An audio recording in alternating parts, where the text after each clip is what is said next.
promovare inedită. Gândiți-vă cum să promovați firma voastră într-un mod inedit. Faceți un brainstorming cu echipa voastră, sau dacă nu aveți o echipă, faceți un brainstorming singur și puneți-vă întrebare. Ce ar fi acel lucru ieșit din comun, nebun, pe care am putea să-l facem și care să atragă atenția? Care ar putea să fie acel lucru care să fie o metodă inedită, cum nu s-a mai făcut în Mureș, cum nu s-a mai auzit? Nu știu dacă ați văzut, că poate era deja în întuneric când ați ajuns la intrare ăsta.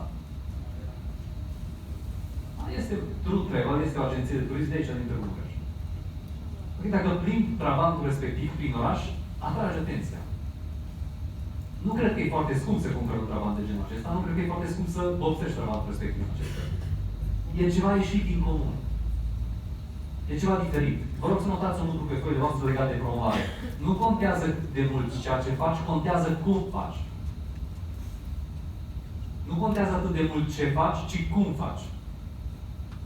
True Travel putea să cumpere un, nu știu, un Volkswagen Up, să-l vopsească și să-l ducă prin oraș, să-l plimbe. Nu era la fel. Strategia e aceeași. Să pui o mașină vopsită să plimbi prin oraș, e aceeași strategie. Dar fă-o inedit, fă-o altfel.